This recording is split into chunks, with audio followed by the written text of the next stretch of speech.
कि क्या हम भी कभी लाइव देखेंगे किसी वजीर से इस तरह ग्रिल होते हुए पाकिस्तान के टेलीविजन पे, या नहीं देखेंगे? आप दिन में ख्वाब क्यों देखते हैं? रात में सर बिजली नहीं होती, दिन में रात में बिजली नहीं होती। ना सर, मैं बताता चलूं, सरमद भाई मेरे भाई हैं, मेरा बड़ा प्यार और ताल्लुक है, और इनको ऑन चैनल भी मैं मुबारकबाद देता हूं सीपीएन के हवाले से, जो बड़ा काम कर रहे हैं। मुबारक हो सरमद साहब। अच्छा देखिए जो वजह समझनी है आपने, ये शर्मा साहब के पास डिटेल नहीं है, चाहिएगा डिटेल मेरे गवर्नमेंट से लें। आपको 70 से 75% जो है आपकी लोकल प्रोडक्शन है डीजल की। ये मैं नहीं कह रहा, आ जाए मिफ्ता इस्माइल को सुन रहे हैं, आपकी इकोनॉमी, जितने भी इकोनॉमी के हवाले से इनके अपने वजीरों से पूछ लीजिए, यानी हमें वो बात कौम को गलत नहीं करनी चाहिए। और मैं ये चैलेंज कर रहा हूं, ये जो कुछ पेट्रोल के साथ हो रहा है, ये जुल्म और ज्यादती वजह के बोल नहीं सकते। अच्छा मैं बताने लगा हूं आपको, जितने सवाल जवाब अजहर सिद्दीक ने की ना खतों की सूरत में, मेरा एक पूरा कमरा 10 बाई 10 का भरा पड़ा है। ये 11 अरब के जहाज के ऊपर 18 मैंने खत लिखे हैं कि देना इंफॉर्मेशन। इनकी जुर्रत होती नहीं है। आप क्या बात कर रहे हैं? कभी नवाज शरीफ ने या मरियम ने कभी प्रेस कॉन्फ्रेंस लाइव की है आज तक?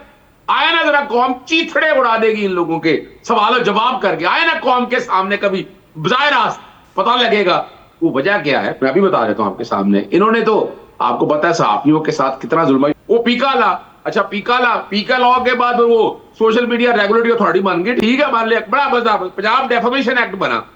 पंजाब डेफेमेशन एक्ट किया जाता है, जो कॉन्स्टिट्यूशनल ऑफिस होल्डर है उसके बारे में बात ही नहीं कर सकते आप।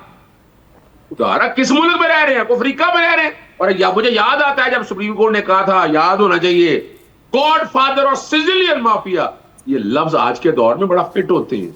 आप पूछ, अभी पुलिस मुकाबले कितने हुए हैं, जरा कहे ना कौम के सामने, बताए ना, डाटा आए ना, सबके सामने एक एक चीज रखे। वो तो ह्यूमन राइट कमीशन ने रखा है 1000 के करीब पुलिस मुकाबले। अभी आपके चले मैं यूं लेता हूं, ये 16 अरब रुपया जो है ना, सिर्फ आवाम की जेबों पे डाका डाला गया जनाब, वो सेफ सिटी के हवाले से। लेन की वायलेशन 8000, जेब्रा क्रॉसिंग, और आ जाए यार माल पे, मैं ट्रैवल करा के दिखाता हूँ, मोटरसाइकिलें कितनी हैं, चिंची रक्शे कितने हैं, ट्रैफिक का बंदा बच के गाड़ी चला ले, यहाँ ये हाल है। कौन सी बात कर रहे हैं? पाकिस्तान के अंदर मत ख्वाब देखा करें। मैं फंडामेंटल राइट्स की आर्टिकल 19 के हवाले से मैं बहुत कुछ पूछ चुका हूं, मेरे पास सबूत है सारे। क्या बात कर रहे हैं? हम बैठे हुए झूठ बोलने के अलावा काम ही कोई नहीं है। खुदा रहा यार, आपने बड़ा जबरदस्त सवाल पूछा, मेरे दोनों भाइयों के पास जवाब नहीं था उसका। आपने पूछा आजादी नहीं, आजादी है, कट चुकी है, मर चुकी है, कितने साफी मर चुके हैं यहां पर। और मुझे पीपल्स मुस्लिम लीग नून पे तो है ही कोई नहीं, क्योंकि हमेशा डिक्टेटर की जमात रही, हमेशा डिक्टेटर को सपोर्ट किया है, जुबानबंदी पे इतना कुछ उन्होंने किया। लेकिन पीपल्स पार्टी एक जमहूरी जमात है। और आज आप देखें, आजकल पीपल्स पार्टी एक कॉर्नर हुई है। आसिफ अली जरदारी साहब या बिलावल भुट्टो साहब, अगर आप देखें, क्यों ये असूलों पे खड़ा होना चाहते हैं। मैं तो, अगर मेरा बस चले तो मैं तो पाकिस्तान तहरीक इंसाफ और पाकिस्तान पीपल्स पार्टी का इत्तेहाद बनाऊं, आगे लेके आऊं। जमहूरियत हम लोग ही बचा सकते हैं, पीपल्स पार्टी बचा सकती है। नून लीग से मत तवक्को रखे। किसी दिन बैठे आसिफ अली साहब, कभी भी मैं पीपल्स पार्टी के लोगों के साथ बैठा हूं, वो नहीं सपोर्ट करते ये आजादी है, ये और चाहती है वो एनफोर्स हो। उन्होंने वक्त गुजारा हुआ है, उन्होंने मुश्किलें देखी हुई हैं। इन्होंने कहा, यानी इनको उतारने वाला कोई और है, तो प्यार है किसी और का, तो ये चाहता कोई और है। उतारने वाला कौन, लाने वाला कौन, ले जाने वाला कौन। और जब मर्जी, जिस तरह मर्जी। एक जगह दुख होता है मुझे शर्मा साहब से, मेरी एक बात, मैं हैरान रहता हूं, भैया अगर वो शादी कर ली है तो शादी पे पाबंदी है।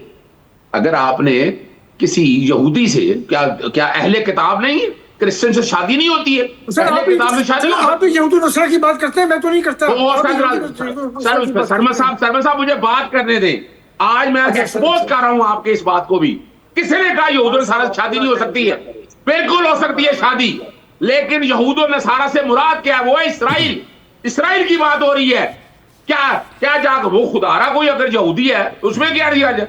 बैरामंद तंगी साहब, आपसे ही करना चाहूंगा दोबारा। I start from you. Pakistani आपसे आज पूछ रहा है कि जमहूरियत के अंदर तो इजहार राय होता है, आज़ादी इजहार राय, अदलिया की आज़ादी होती है, जर्नलिज्म की आज़ादी होती है, freedom of expression of interest की आज़ादी होती है। लेकिन सैडली हमारे मुल्क में कभी ऐसा नहीं देखा गया कि ताकतवर वजीरों से कोई लोग, अवामी नुमाइंदे, सवाल जवाब कर सकें कि आखिर ये सब हो क्या रहा है मुल्क के अंदर। आपकी नज़र में क्या पाकिस्तान में कभी ऐसा दिन आ सकता है अनकरीब, या फिर 20, 25, 50 सालों में? बैरामंद तंगी साहब। तलात साहब, मैं आपके 2 सवालों का जवाब दूंगा और चीखूंगा नहीं। सर आवाम को गुमराह करने की कोशिश नहीं करूंगा, बल्कि बहुत तरीके से मैं आपके दो सवालात का जवाब देना चाहता हूं। देखिए, आपने अमेरिका के डेमोक्रेटिक प्रोसेस की और टू पार्टी सिस्टम की बात की। मैं आपको बता दूं कि बिल्कुल मैं आपसे एग्री करता हूं कि वहां अमेरिका में जो कांग्रेस कमेटी है वो बड़े बड़े वज़रा से सवाल भी कर सकते हैं और वो जवाबदेह भी हैं। लेकिन क्या यहाँ पाकिस्तान में जब इस्लामाबाद अडियाला जेल के सामने मेरे सूबे का एक नालायक निकम्मा चीफ मिनिस्टर से जब एक सहाबी सवाल करता है कि वहां पर आपने तिराक के अवाम को बेयारो मददगार छोड़कर यहाँ किस लिए बैठे हैं, तो आपने उस सहाबी को जवाब दिया कि आप मुझसे ये सवाल न करें, मैं आपको इसका जवाब नहीं दूंगा, इसलिए कि मुझे खैबर पुख्तनख्वा के लोगों ने इसलिए वोट नहीं दिया है कि मैं अवाम की खिदमत करूं, मुझे वोट मिला है मुजरिम कैदी 804 की रिहाई के लिए। तो जब यहाँ पर आपके एक सूबे में एक हुकूमत है और वो जब कल एक इस सूबे के वज़ीर-ए-आला के कॉलेज में प्रोग्राम था पेशावर में, वहां आप कह रहे हैं हमारी जमहूरियत कमजोर इसलिए है कि सुहेल आफरीदी एक बिल्कुल नॉन परफॉर्मिंग चीफ मिनिस्टर है, आप इसलिए हमारी जमहूरियत कमजोर है। मैं आता हूं आपकी सवाल, फिर अगर मैंने जवाब नहीं दिया तो फिर बेशक इंक्लूड करें। तो जब एक फीमेल एंकर उससे सवाल करती है और चीफ मिनिस्टर अपनी सिक्योरिटी गार्ड्स को कहते हैं इसको मेरे सामने से हटा दे, ये मुझसे सवाल नहीं कर सकती है, तो ये मुझे बताएं कि पाकिस्तान की जो डेमोक्रेटिक प्रोसेस की बात करती हैं, आप इज़हार राय की आज़ादी की बात करती हैं, तो ये मुझे बताएं कि एक चीफ मिनिस्टर सहाफ़ी को कहते हैं कि आप मुझसे सवाल क्या मैं आपको बताऊं कि दूसरे सूबों में कितने सहाफ़ियों को फारिग किया गया है या फिर आपको मालूम है? मैं आता हूं, आपके सवाल मुझे 2 मिनट दे दे, बोलने दे मुझे प्लीज। तो आप मुझे ये बताएं कि यहां पर तो ये हालत है कि यहां पर आप एक सवाल करते हैं और उनको कहते हैं कि आपको किसने भेजा है, आपको किसने ये भेजा है नेट पे, ये सवाल किसने भेजा है, आपको किसने भेजा है, आप मेरे सामने से हट जाए, आप मुझसे सवाल नहीं कर सकते। तो ये मेरे सूबे का खाल है। जहां तक आप मुझे बताएं कि ज़ाराई की बात है, आप मुझे ये बताएं कि आज जो बेशरम बेगैरत यूट्यूबर्स बैठे पूरी दुनिया में जो पाकिस्तान के खिलाफ, सर मेरे सवाल के जवाब में आप सिर्फ पीटीआई क्यों कर रहे हैं सर?